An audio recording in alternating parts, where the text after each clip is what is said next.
Hello everybody, and welcome to episode 10 of the Ray2Go show. And today we're going to be all touchy-feely. I know it's just been a couple of weeks since we talked about making emotional connections, and now we're going to be talking about empathy, the ability to identify with and vicariously experience the thoughts, feelings, and attitudes of someone else.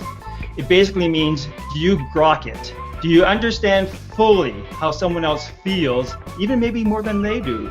Maybe people don't even know exactly how they feel about a particular thing, but because you're such an open person that you understand this. And so we're going to discuss, is it really possible for companies to be empathetic? Good morning from New York City, where it's a beautiful, crisp fall day, and I was in Central Park with my dog this morning looking at the leaves and the trees, and it's just a beautiful, you can't believe it's November.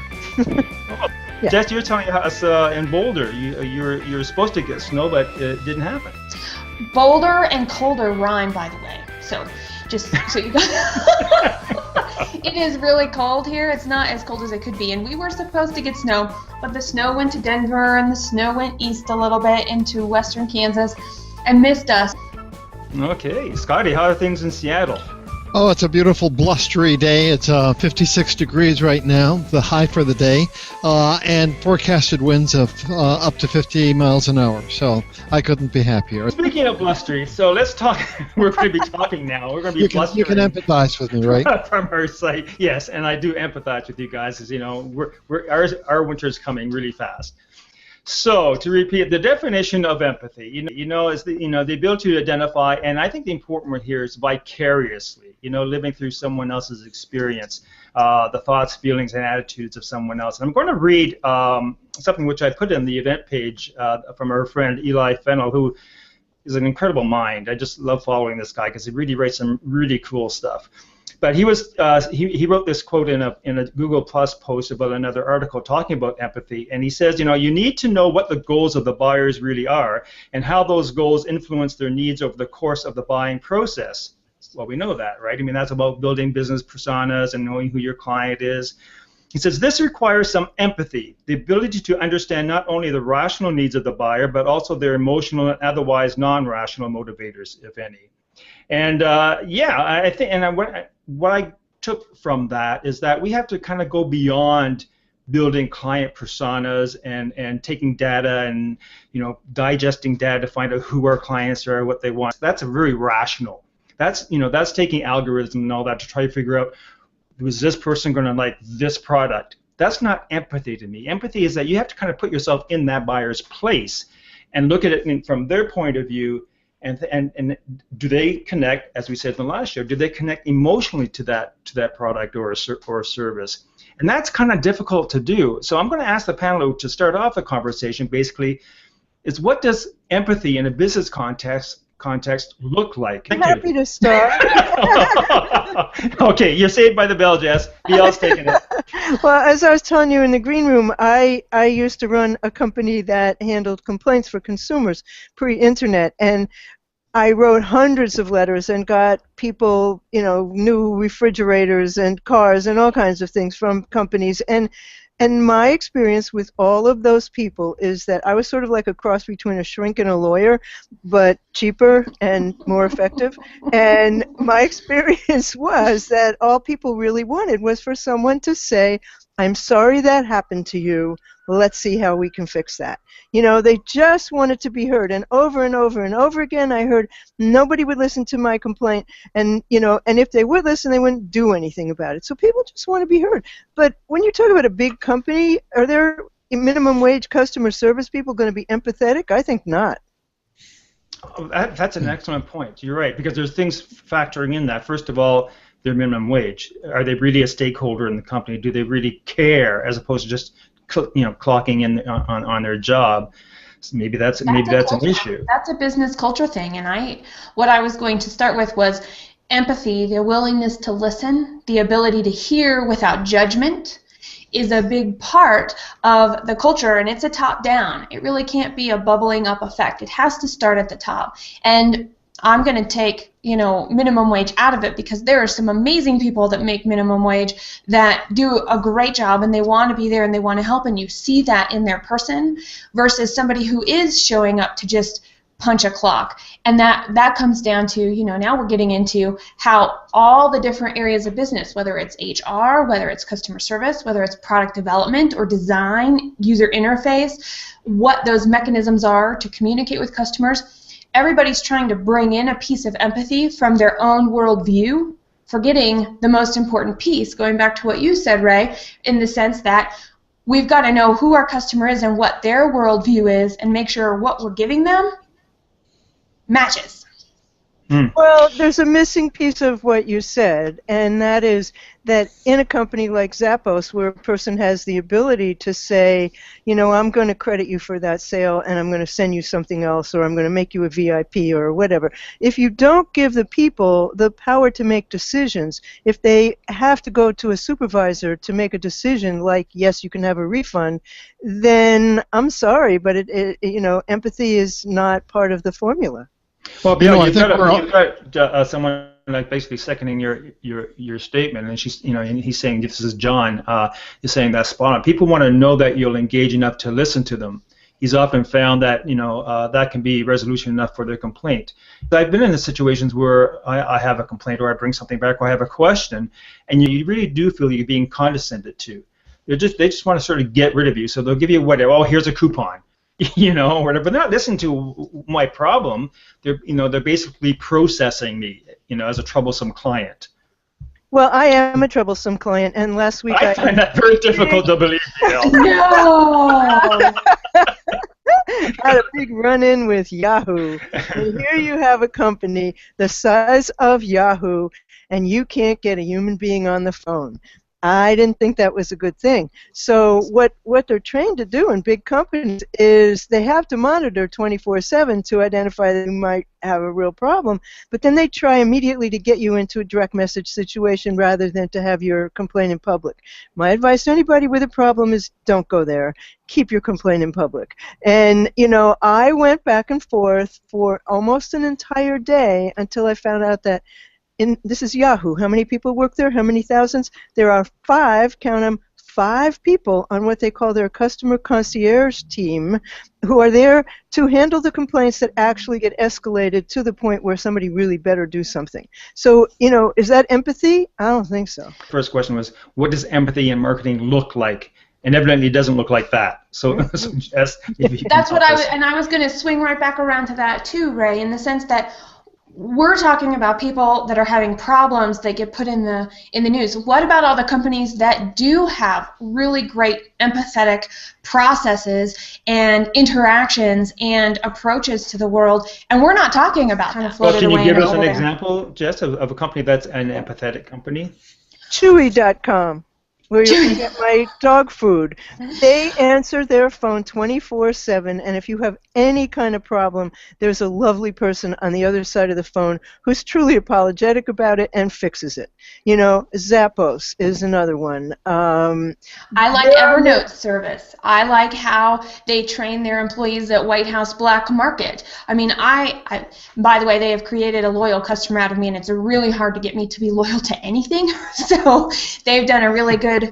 And that's where it goes. When you're empathetic from the beginning and you know what you want to do for a customer and you know where your individual pain points are, so you can be on the lookout for what might be bubbling up before it becomes a full-out, blown-on mess, if you will, and you know how you uniquely provide a service to the people that you're giving your product to, I think that's a big, big part of it. And if we have products that actually solve something versus products that are community based or hopefully viral, whatever, social sharing type of situations, I think there's a difference between those two companies. You've got these people doing this social sharing, and it's like that's a whole different ballgame because everybody's coming with their own definition of whatever it is to connect around a product versus I've got a product, I can solve your problem, and I know who you are and what you're about, and I know where the pain points in my business are, so I'm not hiding them or ignoring them. You don't know who I am and what I'm about when I call with a problem. You really don't. Well, hang on. You bought their product, so yes, they do. That's my thing. If a good you want to know who my favorite company is? My favorite company in terms of this. Can you guess? Can you guess? Apple. Yes, my favorite company is Apple. They think about what I want before I want it. Yep, I was in the Apple store last week at the Genius Bar, and they just I had a 9:15 appointment. They saw me at 9:15. The guy did everything that had to be done, solved the problem, sent me on my merry way. It cost me not 1 cent. Because they want your products to work well. Yeah. They want you to be happy. They want you to come back. I mean, they're not a perfect company by any means. Nope. Nobody is. But, oh, my God, in the Soho store of Apple, they have 350 employees there, and those people don't work on commission. They're really there to help you. It's mind-blowing. So, okay, let's take a step back from the customer service aspect of it, because Jess, you mentioned earlier, and I don't remember if it was in the green room or not, but that empathy, that kind of empathy, and Scott, I'm going to ask, maybe I'll ask you this: where does that come from? Because you can take training manuals and lessons about customer service, but to actually be an empathetic company, where does that come from? Where does it have to come from? That's a bit of a leading question, but I want to ask you if you know any companies like that, and you can maybe give an example. I think there's a difference between an entrepreneur or a small business and then a very large business. The larger the business, the more of a systemic problem you have, because at some point you have investors, and the reason why you're in business is to return, a fair return on your investment. You're in business to give the investors as much money as they possibly can. Well, you go too far in terms of ignoring the customer, and then the line starts to drop down. So you have to be empathetic. You have to do the right things to attract your customer. But if you go overboard, then the bottom line goes down. You're giving less money to your shareholders, and you're not fulfilling your core mission in life. When you're an entrepreneur or small business person, you've got much more latitude to be able to go all over the place.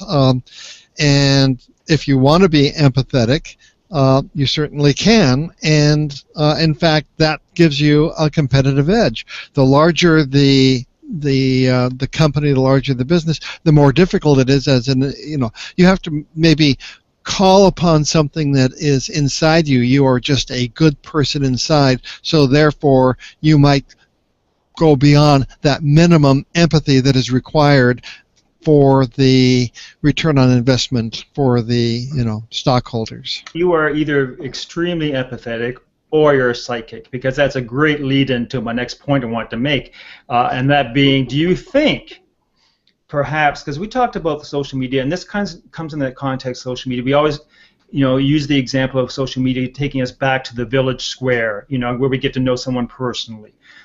But since post-war, and especially since the 80s, it seems to me that there has been a movement to take empathy out, consciously take it out of the equation, to be unempathetic, because if you're unempathetic, you don't mind cutting thousands of people out of your company. And the stock market, as you mentioned, that's a whole different thing that's playing against being empathetic.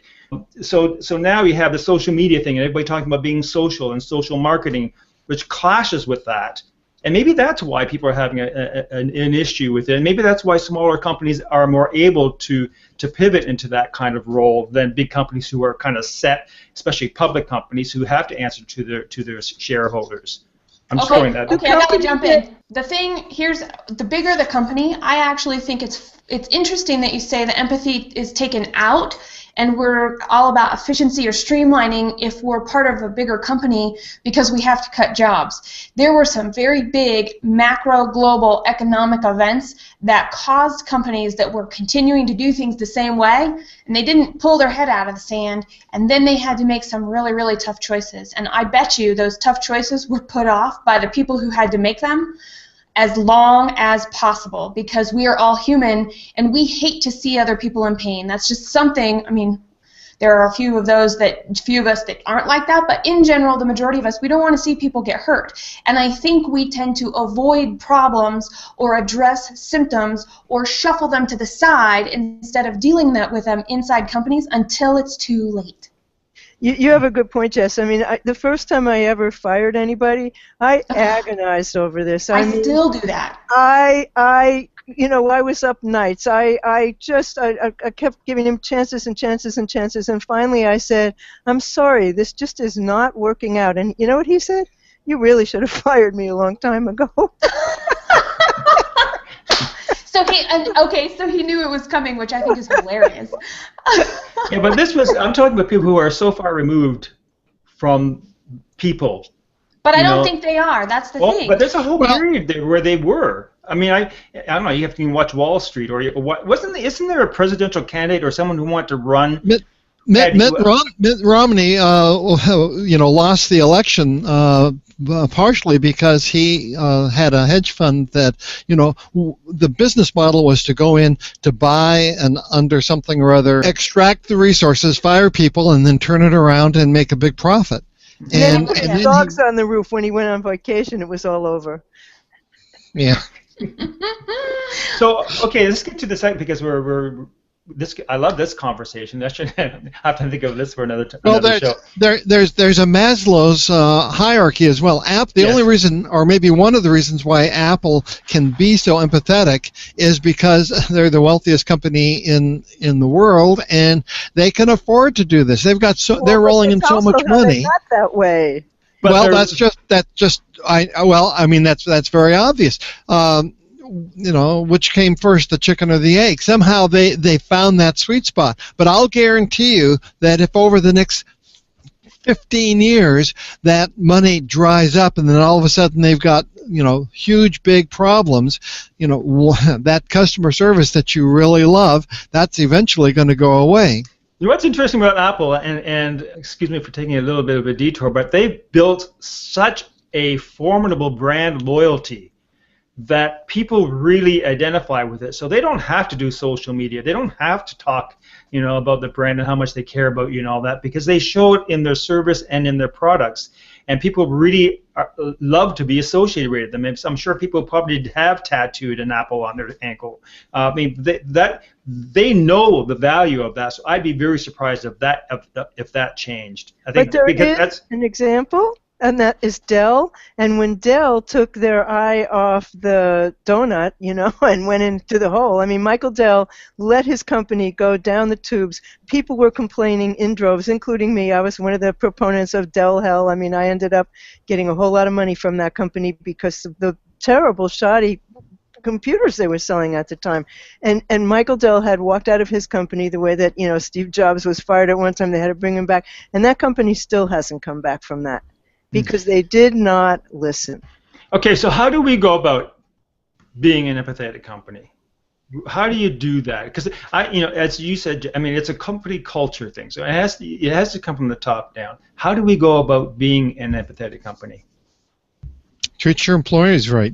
Can you transform that without transforming the leadership?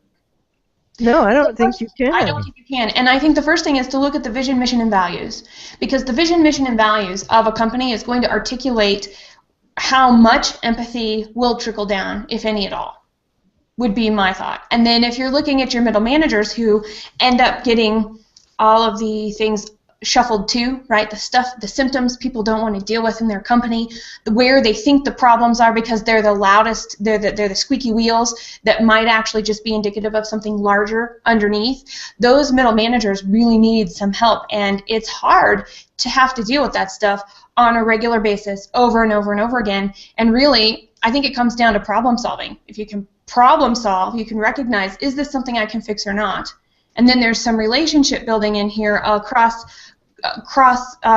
department, if you will, in the sense that, okay, who do I need to know to help me find a solution that maybe can get this deeper issue fixed? And it can come from other places, but it takes a lot of will and it takes a lot of energy, and we are in a time where we expect fast response. And if we don't get that fast response, we have moved on.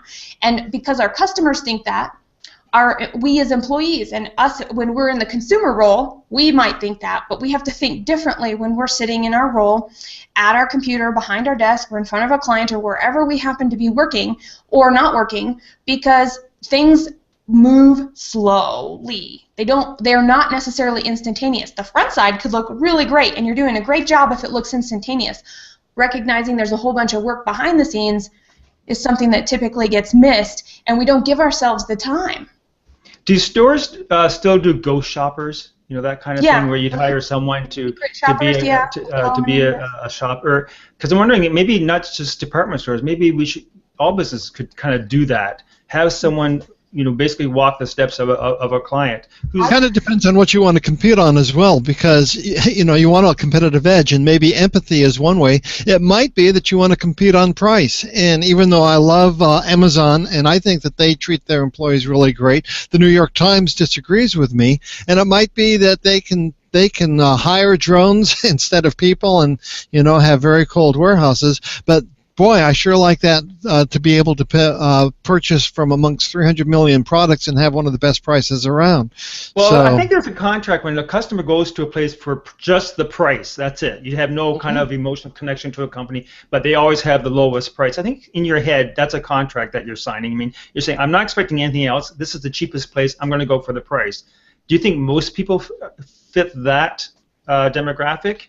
I think a lot of people do, and I think that that's one of the issues in retail today. But personally, I'd rather pay more and know I'm going to get decent service. You know, I mean, if it's going to be $1 or $2 or $10 more, I'd rather do that, knowing that there's somebody on the other side of the phone who's going to help me if I have a problem with their product.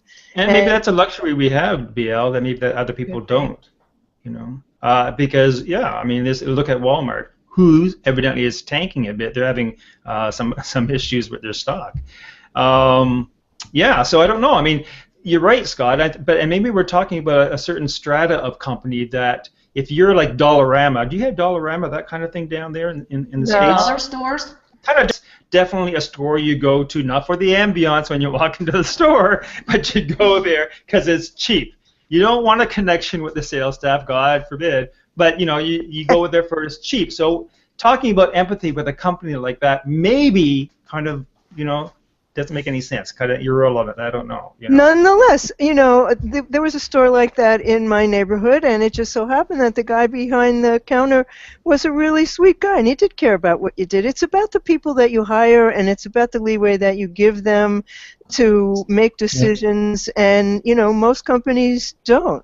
And Eli is saying that Amazon Turk's a great place to hire secret shoppers. My experience hiring people to do a whole lot of different things is to go to SAG and AFTRA and hire actors, because they'd much rather do whatever it is you're going to hire them to do than wait on tables, I guarantee it. What a great idea. I love that. Having been an actor before, what a wonderful idea. You should open an agency, BL. I'll help you. We'll have an agency that you can hire secret shoppers for anything. If you have an online company, we'll hire people to go in and subscribe to your. That'd be fun, don't you think? That'd be a super idea. I like that. And you heard it here first, gang. A year from now, it's going to be. But also, I want to mention, because Eli had also mentioned something here that I think talks to a point that I want to bring up here, is that, you know, fast response needs to be baseline now, obviously, because we live in a very fast-paced society, which is why you shouldn't even have a social media profile if you don't answer questions mentioned exactly in a timely manner. And that is so true. And because social media is one of those things that you can use to help your company become empathetic. That's how you get to build relationships with people, hopefully your customers, right? You get to know who they are by their interest. If you go on Google+, you know quickly what their interests are. There's no excuse for not knowing your client other than your priorities are maybe in a different place. You've got to give people the ability to make decisions to actually be able to help people, even there.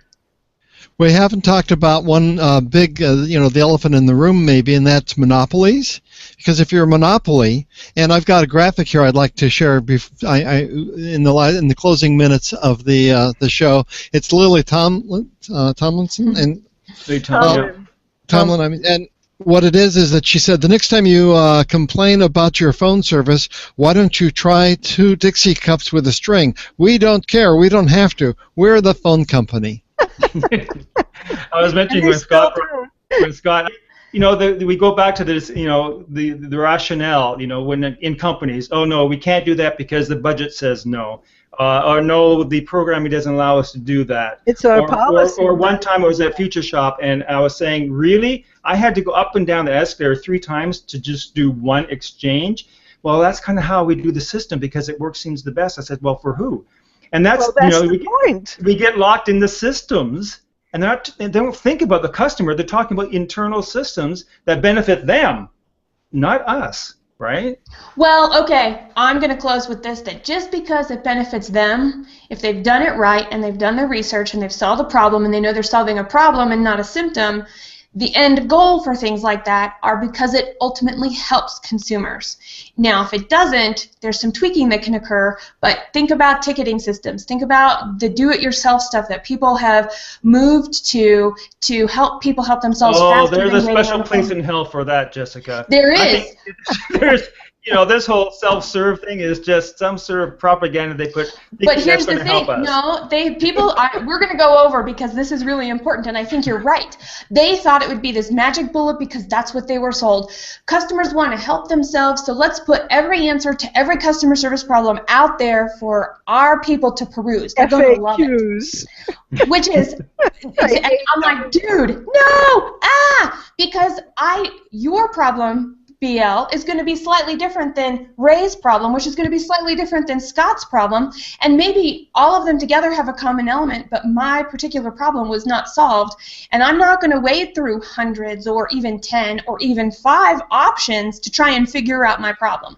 If I see more than 5, I'm on the phone, and we're trying to find one, and I think that's where customer service or streamlining kind of gets missed. They forget that last step. So how do we use all of this stuff to make a concise, easy way to get people what they want? That's a perfect example of a company not thinking about in the customer's shoes.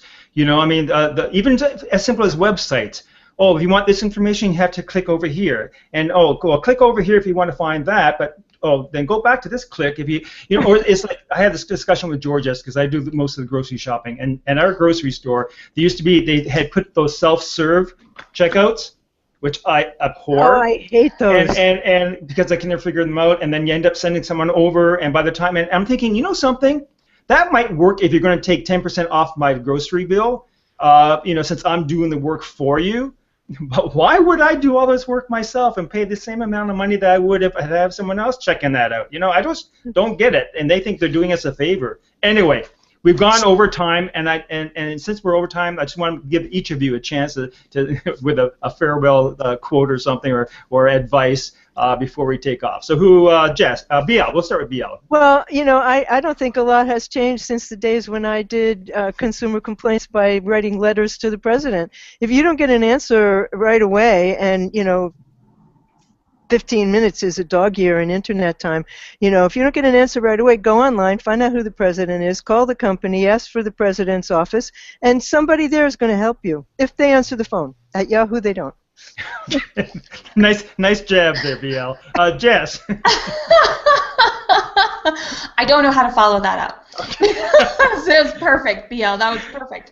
Scotty. Oh, sorry, Jess. No, that's okay. It was good. Okay, so I just needed a minute to regroup a little bit in the sense that we know the group of people that we're targeting in our individual businesses or large businesses. We know who those frontline people are, and it's really important to tie the perspectives of every hat in the company to that end consumer, and to do it in a way that makes sense so that what people say they're doing, what people say they want versus what they actually do to get what they want is how a company can respond.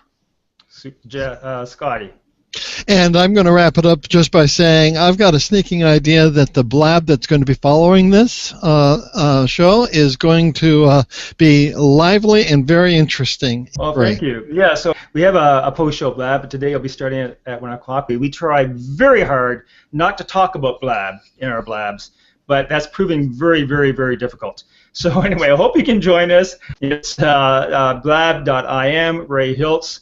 And hopefully we'll see you there at 1 o'clock. So thanks, everybody. Thanks, Michael, and thanks, Eli, for jumping in with your contribution. It was very, very helpful. And we'll see you next week. Take care. Bye-bye.